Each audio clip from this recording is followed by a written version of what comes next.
Mahalla mamlakatda barcha islohotlarning eng birinchi manzili, tinchlik va osoyishtalik uchun zamin bo'ladigan maskan. Mazkur maskanda esa har tomonlama bilimli, jonkuyar, fidoyi mahalla raisi mehnat qilishi hudud aholisi uchun har tomonlama foyda keltiradi. Abror Toshbekov ana shunday jonkuyar mahalla raislaridan biri. Hozirda Mirzobod tumani Navro'z mahallasi raisi sifatida faoliyat olib borayotgan Abror Toshbekov joriy yil 7-may sanasidan boshlab maskanda 7lik a'zolarini bir maqsad yo'lida birlashtirib kelmoqda. Qisqa vaqt ichida Abror Toshbekov mahallaning ijtimoiy-iqtisodiy holatini chuqur o'rgandi. Mavjud muammolarni aniq belgilab oldi va ularni hal qilish bo'yicha aniq rejalarni amalga kiritdi. Bugun Navro'z mahallasida fuqarolar osoyishtaligi, ijtimoiy barqarorlik, oilaviy totuvlik va aholi farovonligini ta'minlash borasida keng ko'lamli, tizimli ishlar amalga oshirilmoqda. Mahalla raisining har bir tashabbusi odamlarga qulaylik, yordam va ishonch bag'ishlamoqda. Bizning Navro'z mahallamizda 5500 ta aholi, 1070 ta xonadon, 1325 ta oila mavjud.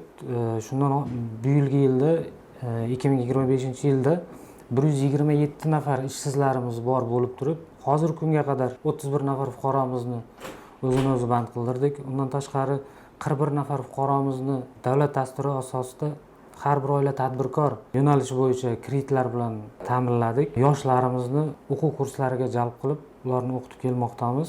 Bundan tashqari olib borilayotgan ishlar 2025-yilning yil boshida 3-yanvar kuni muhtaram prezidentimiz tomonidan mahallaga oid jinoyatchilikning barvaqt oldini olish bo'yicha qarorlari chiqqan. Bunda har bir xodimning o'zining funksional vazifalari bor. O'shanga asosan mahallamizda boyagi 5500 ta aholi bo'ladigan bo'lsa, jinoyatchilikning barvaqt oldini olish bo'yicha bir qancha ishlar amalga oshirilib kelinmoqda. Bunda qilinayotgan ishlarimiz aholi o'rtasida nuroniylar bilan birgalikda jinoyatchilikni barvaqt oldini olish bo'yicha targ'ibot ishlari olib bormoqdamiz. Undan tashqari mana Telegram, WhatsApp, internetda ko'ryapsizlar, fuqarolarimiz kiber jinoyat qurboniga aylanib qolmaslikni oldini olish bo'yicha jamoatchilik asosida nuroniylar bilan birgalikda mahallada keng targ'ibot ishlari olib bormoqdamiz.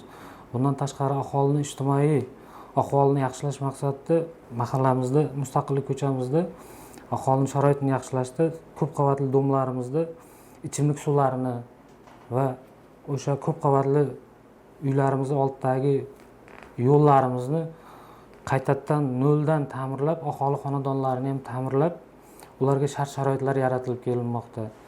Yoshlarimiz bo'yicha yoshlarni bo'sh vaqtlarini mazmunli o'tkazish bo'yicha sport to'garaklari har tomonlama mahalla yetkazligimiz tomonidan qamrab olinib, bularga juda ham katta e'tibor berilib kelyapti. Bundan tashqari mahallamizda hozirgi kunda 9 ta ko'chamizda davlat dasturiga kiritganmiz. Bu yerda 4900 metr asfalt bo'ladigan yo'llarimiz bor. 5 ta qishlog'imizga tik quduq o'rnatib, ichimlik suvini sifatini yaxshilab berish davlat dasturiga kiritganmiz.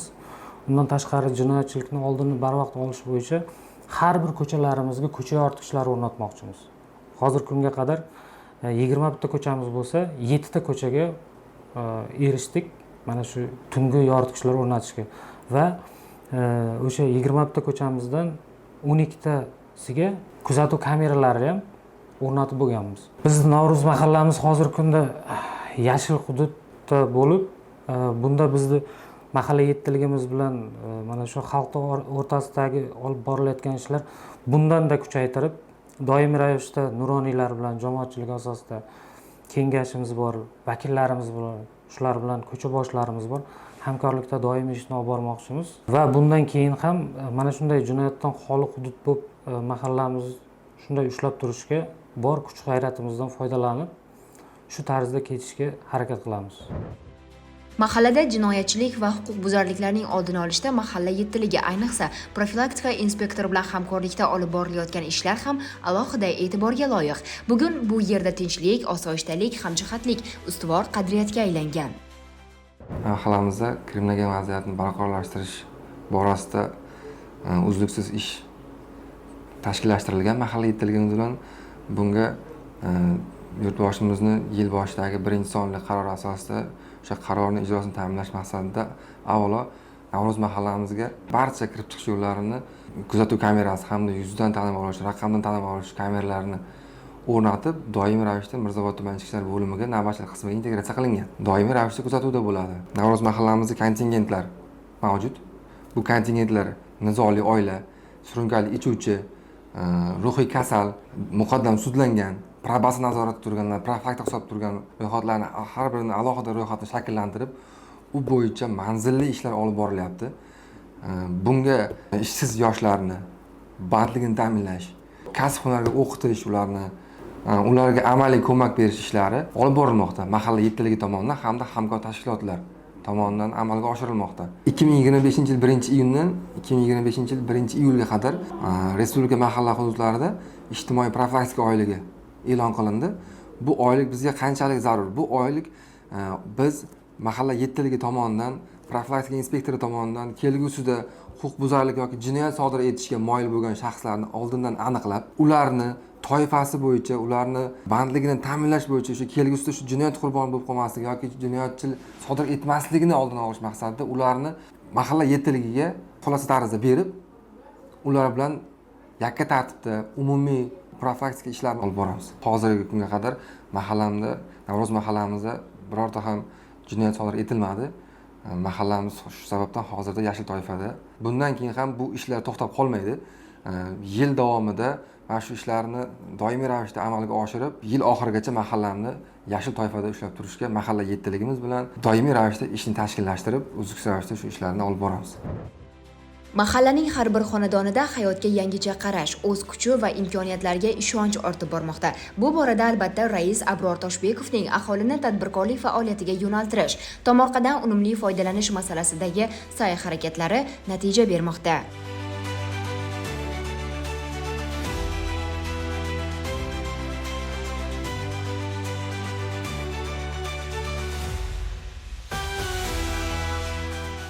Navro'z mahallamizda hozirgi ikkinchi chorak yakuniga qilinayotgan ishlarimiz ishsizlarni ish bilan band qilish, tadbirkorlikni yanada rivojlantirish, kasb hunariga o'qitish yoshlarimiz.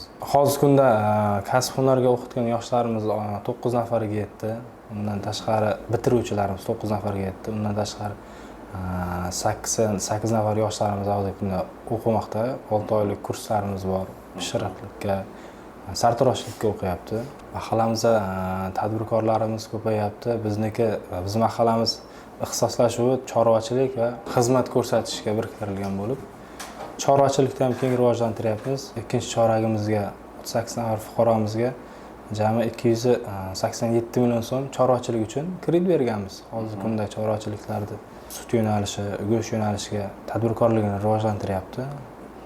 Daromadga kirib boshladi. Hozirgi kunda tadbirkorlarga rivojlanayotganligini qolgan ko'chalarimizga, qolgan fuqarolarimizga yetkazish maqsadida seminarlar bo'lib o'tdi. U xonadonga olib keldik, ko'rsatdik. Mana misol uchun bir sotikdan qancha daromad qilsa bo'ladi oyiga, yiliga. Qolgan yo'nalishga xizmat ko'rsatish bo'yicha qilinayotgan ishlar sparkalik, darvoza eshiklar yasayotgan fuqarolarimiz, tadbirkorlarimiz bor. Ularga o'sha ishsiz oilalar, ishga qiziqayotgan temir yo'nalish bo'yicha, ustachilik yo'nalishi bo'yicha qiziqayotgan yoshlarimizni o'sha usta tadbirkorlarimizga biriktirib beryapmiz ish o'rganishga. Aholi bugun tadbirkorlikning turli jabhalari bilan shug'ullanmoqda. Buning uchun zarur bilim, ko'mak va maslahatlar bevosita mahalla orqali yetkazilmoqda. Rais tashabbusi bilan mahallaga tajribali mutaxassislar jalb etilib, aholiga amaliy maslahatlar berilmoqda. Bugun Navro'z mahallasini nafaqat muammolari hal etilayotgan, balki o'z oldiga katta maqsadlarni qo'ygan va ularga intilayotgan hudud sifatida e'tirof etish mumkin. Bu esa rais Abror Toshbekov boshchiligidagi jamoaning fidokorona mehnati samarasi desak mubolag'a bo'lmaydi. Navro'z mahallasidagi bu kabi ijobiy o'zgarishlar esa yurtimizda amalga oshirilayotgan mahalla xalqimiz tayanchi tamoyilining amaliy ifodasidir.